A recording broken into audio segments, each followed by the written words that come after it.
Hi, welcome to today's video. In this video, we take a look at a worldwide cyber attack commonly known as WannaCry.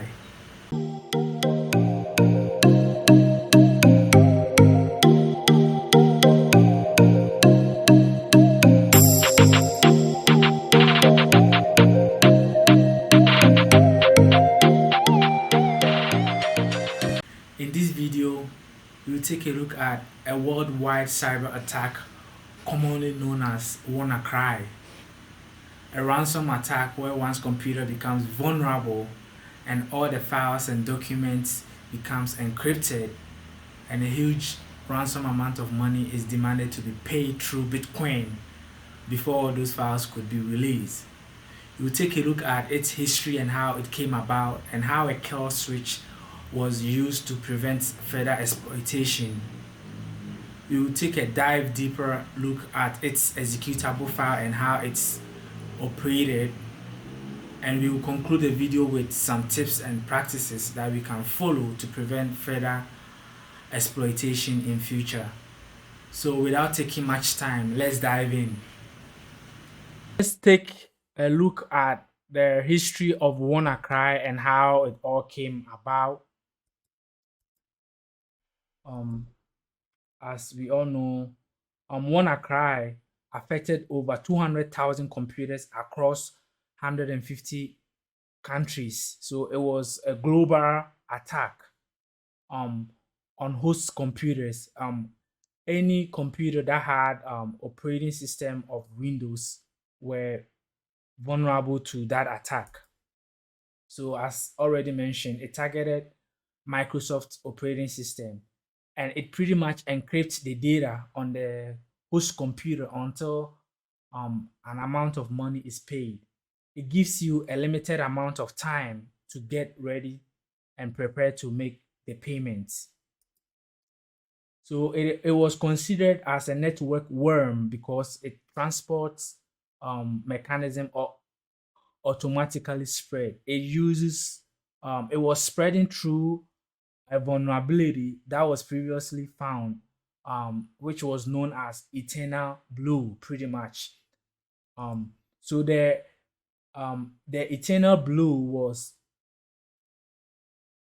developed by the NSA through their offensive security program, and they discovered that eternal blue and failed to report it to Microsoft.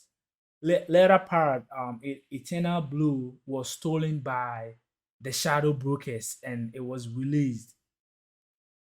So the final part of it, Microsoft were able to discover the vulnerability of eternal blue and issued a fix for the eternal blue.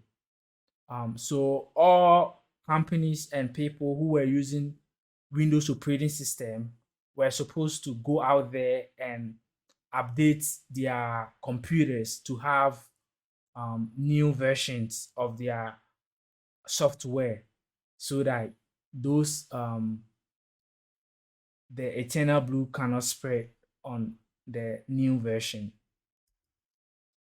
So people who failed to literally upgrade their operating systems and the Windows software were more vulnerable to WannaCry, and WannaCry began on May 12th, 2017, and as already mentioned, affected 200,000 computers across the globe.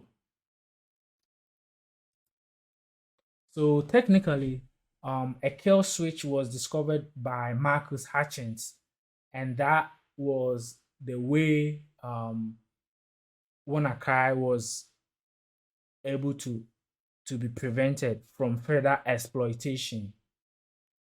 So we've discovered a way to stop WannaCry, but it is really not going to stop there, because hackers are always trying to find another way to exploit systems.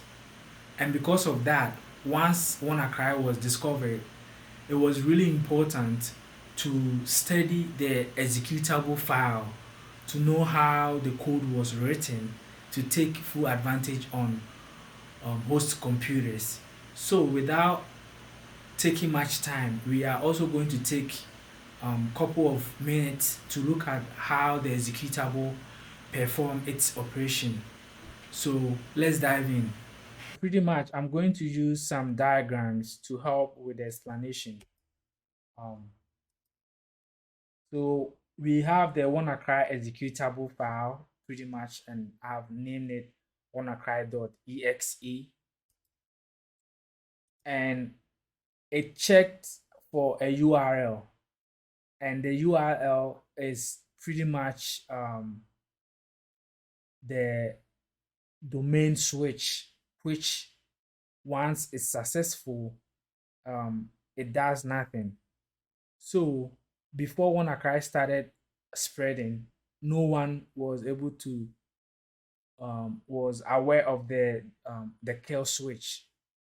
It took a reverse engineering of the executable file to step through it before the person was able to find that kill switch, and he registered that domain. So or anytime that WannaCry is like try to take advantage on your computer and try to spread, it first check that URL, and since the URL is already registered, then it's successful, then it does nothing. And that this is how WannaCry has been stopped. So once it failed, then what happens? Then pretty much it tries the rare entry. Then it asks for an argument. So if it yes, then it is going to go further to do a lot of exploitation on your host computer. If it's no, then pretty much it creates its own service on the computer. So it starts the WannaCry with some arguments. Then it writes 1831 to your folder on the Windows folder with a task. Then it run it with the I arguments. So this is the 1831. It had a bin folder, and then it generates a random string based on the computer name, and it tried to see whether it got the slash I as an argument. If it didn't, then it does try to follow some path and do something. If it does, then it continue to create a hidden directory, copy itself into it, and then finally it creates a random service and launch hidden copy of itself pretty much. So we've technically looked at how the WannaCry executable perform its operation, and how the logics it performs on your host computer before it tries to encrypt all those files and technically ask for that ransom amount of money. I think with all this being studied and discussed, we've learned a really key important um, things. We've literally covered the fact that it is really important to always update your softwares, because the price you can pay for not updating it can really cost you a lot.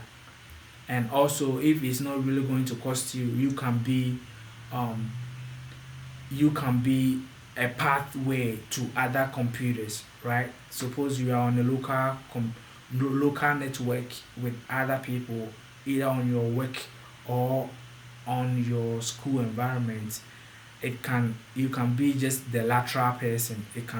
The vulnerability will pass through you. Suppose you don't have any important files or documents on your computer, um, but technically you are on a local network with other people, and once your computer gets affected, you can pass that vulnerability through the transport protocol to other computers, and those other computers can get infected, and possibly they might have really important files that could get exploited. So it is always important to start updating your softwares to prevent such an exploit.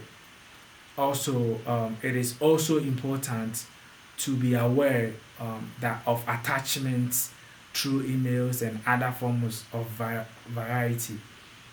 It's not really advisable to click on attachments you are not aware of. Whether you know the person, you have to literally confirm that he is the real person. So there are a lot of tips and some practices that encourages people uh, to prevent um, exploitation, right? So I'll encourage each and everyone to always um, pay key attention to all these um, tips and try as much as possible to report any vulnerability you find, right? Try as much as possible. Without wasting much time, I think I'll end this presentation and video. If you have any questions or concerns, feel free to add them in the comment section. If you want to email me directly, I'll add my email to the description. Also, if you want to learn how to reverse engineer the WannaCry executable, I'll add a link to a YouTube video where you can watch, and the person did a pretty good explanation by trying to use ghidr to reverse engineer the WannaCry. It's much more practical. Um, Without wasting much time, till we meet again, I will say don't quit learning cybersecurity. Bye bye.